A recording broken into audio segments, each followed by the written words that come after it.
नमो भगवते वासुदेवाय। श्रीमद्भागवत एकविंशोऽध्याय अष्टम स्कंध। कहन्ति सुक मुनि हसी सुण पांडव वंश शशि। राजन सुण स्थिर होई हरिचरणे मन देई। सुक उवाच बलिकी हरि जेते बेले बंधन कले दान छळे। बंधन दुखे बळी मन सात्विके न भजिला छन्न। विष्णुर पादे मन देई कहन्ति श्रीमुखकु चाहि। बळी उवाच भोनाथ मोर वाक्य जेबे मुहि लंघिबी मूढ़ भावे। एक कथा केबे हेन घटे जेबे जीवन मोर तुटे। तृतीय पाद तोर हस्ते देई मु लंघिबी के मन्ते। चरण अछि जेबे तोर भोनाथ दिय मुंडे मोर।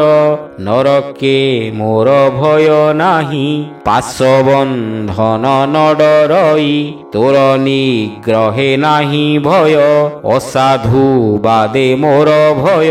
तो अनुग्रह जारे होए से प्राणी सर्व दुख सहे। तु नाथ असुरंक पक्षे परोक्ष गुरु तु प्रत्यक्षे। आंभर चक्षु मदे अंध सत्य जे मणु ए संपद। ए मदे अंजन सदृश दयारे करु तु प्रकाश। बैरी करी तो विषये पूर्वे जे थिले महाराए। अंते लभिले तो चरण जे गति मुनि सिद्ध गण। तु नाथ मोते दया कलु वरुण पासे जा बांधिलु। निग्रह करु जेते मोते से भय नाही मोर चित्ते। तो भक्त मोर पितामह साधु सुगुण महाशय। तोर चरणे आश्रय करी पितार दंडरु निस्तरी। जानई मिथ्या ए संसार के मित्र बंधु के बापर। के बा जननी भ्रात तात कि बा संपद ए जगत। पत्नी तनय केहि नहे सर्वे जंत्रित माया मोहे। ए जेते संसार देखई जन्म मरणे हेतु तुही। से पुणी एमंत विचारी तो पादे चित्त दृढ़ करी। अंते पशिला तोर पादे माया को जिणी अप्रमादे। रहिला पारी सद होई जन्म मरण आर काहि। तोर महिमा भावग्राही मुमूढ़ जानिबी ता काहि। कहन्ति सुक ब्रह्म जति सुण हे उत्तरा संतति। हरि हरि बोल। सुक उवाच हेमंते कहु कहु बळी प्रत्यक्षे जे सने बिजुली। गगने शुभे शंखनाद तक्षणे मिले प्रहलाद। बळी न मिला तांकु देखी बामन संगत उपेक्षी। विष्णुर प्राय तार तेज तुल्य नोहिब ग्रहराज। पीतवसन परधान सुंदर नलिन नयन। आजानु बेनी बाहु सोहे रूपे अनंग समनोहे। बड़ी आनंद गद गदे कंठे कुंठित वाक्य रुंधे। चरणे दंडवत होई मन कल्पिते अर्घ्य देई। रहिला पितामह पासे बामन अनुग्रह आसे। से प्रहलाद अतिवेगे नमिला विष्णु पाद जुगे। नयने अश्रु जल भरी कर अंजलि सिरे धरी। ଆନନ୍ଦେ ଶୋକ ଗଦ ଗଦ ତୁତି କରଇ ପ୍ରହ୍ଲାଦ। ପ୍ରହ୍ଲାଦ ଉବାଚ ତୁ ନାଥ ଅନୁଗ୍ରହ ମନେ ଏହାକୁ ସ୍ଥାପି ଇନ୍ଦ୍ରାସନେ। ପୁଣି ଭ୍ରମାଉ ସୁଖ ସ୍ଥାନୁ ଯେଣୁ ହୋଇଲା ତୋର ମନ୍ୟୁ। ନିଶ୍ଚୟ କଲୁ ଅନୁଗ୍ରହ ଯେଣୁ ନାସିଲୁ ମାୟା ମୋହ। ନମସ୍ତେ ଜଗତ ଈଶ୍ୱର ନମସ୍ତେ ଶଙ୍ଖ ଚକ୍ରଧର। ତୁ ନାରାୟଣ ବିଶ୍ୱଗୁରୁ ମହାମହିମ ମହାମେରୁ। ତୁ ନାରାୟଣ ବିଶ୍ୱରୂପୀ ବିଶ୍ୱସମ୍ଭୂତ ବିଶ୍ୱବ୍ୟାପୀ। ଆତ୍ମା ପ୍ରକାଶ ସର୍ବଭୂତେ ଭୋନାଥ ନମସ୍ତେ ନମସ୍ତେ। ଶୁକ ଉବାଚ ପ୍ରହ୍ଲାଦର ଭକ୍ତି ଦେଖି ହିରଣ୍ୟଗର୍ଭ ମନେ ସୁଖୀ।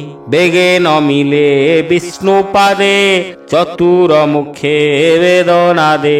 ବଳିର ପତ୍ନୀ ଆସି ବେଗେ ବିଷ୍ଣୁ ଚରଣେ ଅନୁରାଗେ। ସ୍ୱାମୀ କଷଣେ ଅତି ଦୁଃଖୀ ସ୍ତୁତି କରଇ ଅଶ୍ରୁମୁଖୀ। ବିନ୍ଧ୍ୟାବଳି ଉବାଚ ଭୋନାଥ ନିଜ କ୍ରୀଡ଼ା ଅର୍ଥେ ତୋର ପ୍ରକାଶ ଏ ଜଗତେ। ତୋହର ମହିମା ନ ଜାଣି ଗର୍ବ କରନ୍ତି ଯେତେ ପ୍ରାଣୀ। ଜ୍ଞାନ ହରାନ୍ତି ସୁଖ ଭୋଳେ ସେ କାହିଁ ଥିବେ ଏ ଶୟଳେ।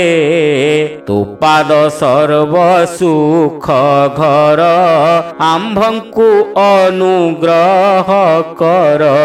ବ୍ରହ୍ମା ବାମନ ମୁଖ ଚାହିଁ ସ୍ତୁବନ୍ତି ଶିରେ କର ଦେଇ। ବ୍ରହ୍ମା ଉବାଚ ଭୂତ ଭାବନ ଭୂତ ଈଶ ହେ ଦେବ ଦେବ ଜଗଦୀଶ।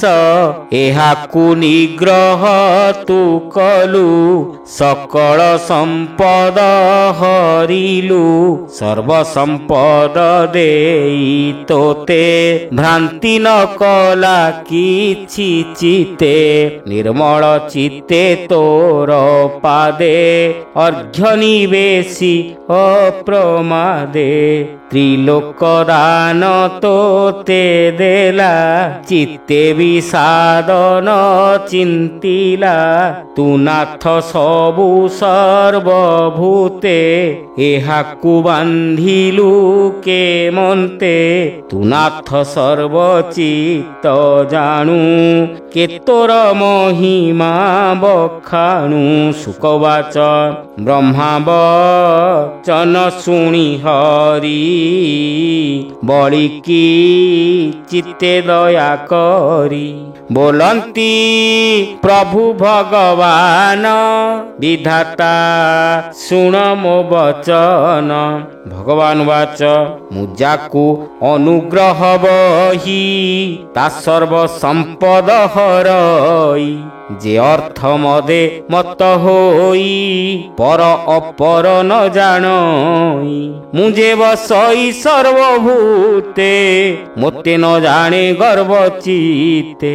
ଏ ଜୀବ ଆତ୍ମା ନିଜ କର୍ମେ ମାୟାରେ ସର୍ବଭୂତେ ଭ୍ରମେ। ନାନା ଯୋନିରେ ଜନ୍ମ ହୋଏ ଜ୍ଞାନ ନ ଲଭେ ମାୟା ମୋহে। ଜନ୍ମ କରମ ବୟ ରୂପ ବିଦ୍ୟା ଐଶ୍ୱର୍ଯ୍ୟ ଧନାଧୀପ। ଏଭାବେ ଯାର ଗର୍ବ ନାହିଁ ମୋହର ଅନୁଗ୍ରହ ତହିଁ। ଯେ ଜନ ମାନ ଗର୍ବ ବହେ ଧନ ସମ୍ପଦ ରୂପ ଦେହେ। ସେ ମୋତେ ଜାଣିବ କେମନ୍ତେ ମାୟା ମୋହିତ ଅବିରତେ। ଏ ଯେ ଦାନବ ଦୈତ୍ୟ ରାଜା ନିଜ ସ୍ୱଭାବେ ମହାତେଜା। असुर बुद्धि न घेनिला गुरु वचन न मानिला बंधु बांधव ज्ञाति जेते याकु छाड़िले समस्ते केबे हे सत्य न छाड़िला मोर वचने मन देला हरि हरि बोला ए भूमि दान देला मोते ए लोके थीब एके मन्ते एहाकु देवी दिव्य स्थान स्वर्ग हूँ दुर्लभ भुवन निर्मित विश्वकर्मा पुर देवदान बे अगोचर जे पुरे आधि व्याधि नाही कालर तेज न लागई से पुरे थीब ए निश्चिंते सावर्ण मनु परिजन्ते से मनु काले स्वर्ग